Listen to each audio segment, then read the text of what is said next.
Senator John Cornyn discussed a potential government shutdown on the Senate floor Tuesday. To avoid a government shutdown at the end of this month, Congress must pass the continuing resolution, which funds the government. Cornyn specifically called the National Defense Authorization Act the, quote, ultimate must-pass piece of legislation. Cornyn said that in light of Russia's invasion of Ukraine in February, a, quote, strong and on-time Defense Authorization Act has always been crucial, but this particular moment in history demands even greater attention. Madam President, there's a lot of important things that we do here in the United States Senate. Hopefully every day, certainly every week, month, and over the year. But there are a couple of pieces of legislation which are literally must-pass pieces of legislation. They deserve an even higher priority than our day-to-day work here. These must-pass pieces of legislation are critical to the function of our government. First, for example, government funding is critical so we can keep the lights on and keep the government working on behalf of the American people. If Congress fails to pass an appropriations bill, the government will literally shut down and millions of government workers will be left without a paycheck, and the American people will be left without the services that those government employees would otherwise provide. The good news is at this moment there appears to be little appetite for a funding fiasco at the end of this fiscal year, the end of this month. In a couple of weeks, I expect we will vote on a stopgap funding bill to keep the lights on and the trains moving until the end of the year. Now, continuing resolutions like this leading up to a end of the year omnibus appropriation bill are never my first choice. My hope would be that we would take up and pass each of the individual appropriations bills on a timely basis and then bring them across the floor of the United States Senate, pass them and get them to the President for his signature. But unfortunately, that hasn't happened under the current management. There are other bills that receive the must-pass label, and these could be anything from farm bills to disaster relief. Each of these are important, but in my view, the ultimate must-pass piece of legislation is the National Defense Authorization Act. Each year, this is how we make sure that our men and women in uniform have the support and the tools and the training they need and the pay to compensate them for their service, as well as the support that their families deserve, which is particularly important in an all-volunteer military. This is how we maintain our military bases, modernize our systems, weapon systems, and invest in the next generation of weapons. It's how we take stock of the global threat landscape, which it is always, it seems like, getting more and more ominous. And we make sure that our country is prepared to counter even our most aggressive adversaries. That's why Congress has passed a consolidated defense authorization bill for each of the past 61 years. For 61 years in a row, we've passed a national defense authorization bill. But apparently, the Majority Leader, Senator Schumer, is contemplating not doing that this year. A strong and on-time Defense Authorization Act has always been crucial, but this particular moment in history demands even greater attention. As we know, on February the 24th, nearly 7 months ago, Russia launched an unprovoked war against Ukraine. Thankfully, the civilized world has rallied around Ukraine, supplying it with the tools and weapons they need not only to fight, but to win this war. At the same time, we know thousands of miles away, the Chinese Communist Party in the People's Republic of China have become increasingly hostile to the West and desperate to project its military power. It continues at the same time to commit genocide against the Uyghurs and other ethnic minorities and it's likely preparing for an invasion of Taiwan. North Korea has declared itself to be a nuclear weapons state. Iran is pursuing its own nuclear ambitions and a breakout for those nuclear weapons, which is the point when they actually acquire one, and it's getting closer every day.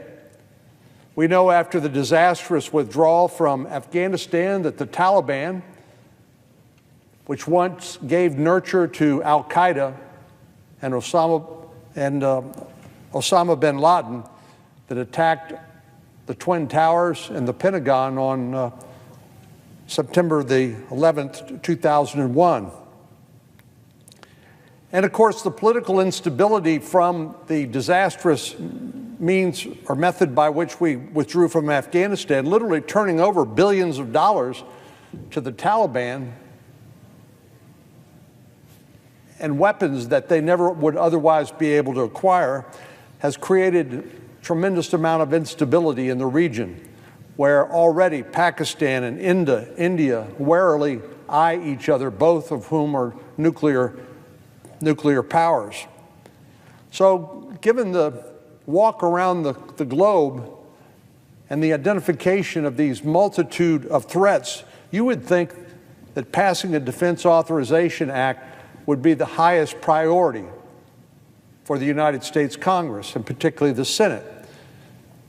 If you think about it, all of the freedoms and the standard of living, the quality of life we enjoy in this country, our prosperity, are all directly related to our ability to keep our country safe and keep the American people safe. That should be our number one priority. But the truth is, we can't match these stakes. We can't rise to this demand and this need with continuing resolutions and past due authorizations. Our men and women in uniform need to prepare and train every day, 365 days a year. And if we don't pass a Defense Authorization Act now, we'll be stealing time that we already don't have. General MacArthur, who became famous in the Korean War, said the history of failure in war can be summed up in two words: too late. Too late. Now, our colleagues on the Senate Armed Services Committee, on a bipartisan basis under the leadership of Senator Reid, a Democrat, Senator Inhofe, a Republican, they've compiled a strong bill that will strengthen and modernize our national defense. But the Senate Armed Services Committee completed its work on July 18th. Here we are, September the 13th. Senator Schumer, who's the one who sets the agenda for the United States Senate, has yet to bring that bill to the floor. And of all the must-pass bills that I hear discussed in the media and among our colleagues, rarely are people talking about the Defense Authorization Bill. Now, the presiding officer succeeded John McCain in the United States Senate. John McCain was, of course, not only a war hero, he was a proud patriot, and he was a bear of a man to deal with. But I dare say if John McCain were alive today, we would be on a defense authorization bill before we break for the midterm elections, because he would not let anyone rest if we broke or threatened to break that 61-year consistent thread of meeting that number one priority obligation. I was hoping that the Senate would consider this defense authorization bill this month and give our planners at the Pentagon and our commanders the predictability they need, as well as our military families the support that they deserve and need, not to mention our men and women who are on the front lines fighting to protect our country, the tools and the training they need in order to do their job. I was optimistic that given the clear and present danger of the situation we're living through now, the threat landscape, and the desire to show our bipartisan support for our military, that we would naturally make this the 62nd year consecutively to pass a defense authorization bill. The only other must-pass item on the Senate's to-do list this month is to keep the government funded. And the Democratic majority is already committed to the short-term extension until the middle of December. So there's just no excuse for putting off the annual defense bill. But for some reason, to this point, Senator Schumer, the Senate Majority Leader, who sets the agenda in the Senate, does not seem to agree that this is an urgent, must-pass piece of legislation. I know there's bipartisan support to encourage him to bring this bill up, but so far, he hasn't been swayed.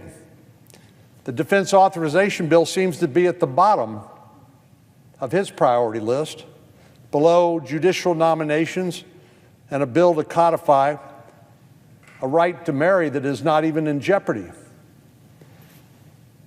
Given everything that's going on in the world, there's simply no reason to delay consideration of the defense authorization bill. In fact, there's every reason to do it on time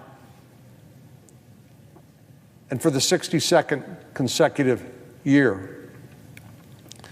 We all know that American strength and leadership are vital to global security and equally vital to protecting our homeland. The Senate simply should not ignore its responsibility when it comes to our readiness. Now, one of the things that concerns me the most is because he's not talking about this being a priority, is that he will try to stick this defense authorization bill on an appropriation bill at the end of the year, sort of as a cleanup. But if he does that, he will effectively deny senators floor time to offer debate and to actually have votes on the bill and how to improve it. One amendment I intend to offer, if given the opportunity, is a bill I introduced with Senator Shaheen from New Hampshire, which would help replenish our defense stockpiles. As we all know by now, the United States has provided Ukraine unprecedented defense aid. Stingers, javelins, grenade launchers, small arms, ammunition, and so much more. This assistance is not a handout. This is not a charity project. And as much as we want to see Ukraine prevail, our material support for Ukraine is not entirely altruistic. The United States isn't just investing in a Ukrainian victory. We're also putting our resources toward a Russian defeat. We're trying to help snuff out the fire before it spreads even further west. We know what Mr. Putin's aspirations are. That's to restore the great Russian Empire that existed when the Soviet Union existed. We know that there's a delicate balance to strike here. Our support for Ukraine cannot come, should not come, at the cost of our own military readiness. And we have requirements way beyond just Ukraine, as I mentioned earlier. The People's Republic of China, North Korea, Iran. The United States is a global power, and we've got to be ready whenever and wherever the threat arises. And we've got to be able to replenish our weapon stockpiles quickly, so we're ready whatever may come our way. Unfortunately, there are a lot of bureaucratic hurdles in the way. I was shocked when I saw that the Pentagon is not in a position to replace the Javelins and Stinger missiles that we provided Ukraine because they don't have an operating production line. And they said it may take a couple of years. I know that our friends and allies in Europe that are providing weapons to the Ukrainians have every expectation that the United States will replenish those stockpile of weapons so that they can defend their country and meet their NATO obligations. So the level of unreadiness at the Pentagon to meet the current need is shocking. The Defense Department can't place an order for more Javelins and then have them show up at the Pentagon 5 to 7 business days later. It simply doesn't work like that. The process of purchasing, manufacturing, and deploying this lethal aid takes a lot of time, which, to be frank, we do not have. Senator Shaheen and I recently introduced a bipartisan bill called the Securing American Arms Act to remove some of the hurdles and the bureaucratic delay in replenishing those stockpiles. It will give the Department of Defense the ability to fast-track the procurement process. That includes times like these, when the U.S. is providing defense articles to an ally or partner that's under armed attack by a U.S. adversary. Our bill would also give the Defense Department the ability to expedite the delivery of defense articles to our allies and partners in need. This will allow us to continue to provide critical support to Ukraine, but not just limited to Ukraine, all without compromising our national defense or our ability to meet other obligations around the world. I appreciate Senator Shaheen working with me on this bill, which now has more than a dozen bipartisan co-sponsors. When the Senate finally begins consideration of the Defense Authorization Act, I hope this legislation will be a part of it. At the same time, as a member of the Senate Select Committee on Intelligence, I'm hopeful we can also reauthorize the U.S. intelligence community, which usually takes a ride on the Defense Authorization Act. The hardworking men and women of the intelligence community carry out missions day in and day out that inform key policy decisions and the work of the U.S. military. Of course, being intelligence operators, their work is not acknowledged necessarily like a member of our uniformed services. But their service is vital to our missions and our interests around the world. One great example of the role the intelligence community played in the run-up to Russia's invasion of Ukraine was that we were able to provide, our intelligence community, able to provide skeptical allies with irrefutable proof of Russia's intentions and showed exactly what Russia was planning before February the 24th. I have no doubt that this intelligence contributed to the unified response in the days and weeks following. And we've engaged in enhanced information and intelligence sharing on a real-time basis that I think have helped facilitate Ukraine's strong national defense and now counter-offensive that they are currently engaged in, trying to recapture some of their territory that Russia has previously occupied.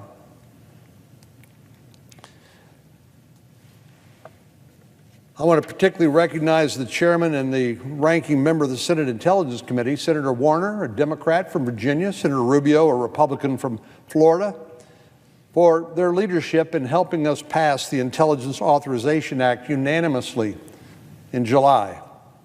Like other authorization bills, this outlines funding levels for the intelligence community, but it also contains legislative oversight of America's intelligence apparatus.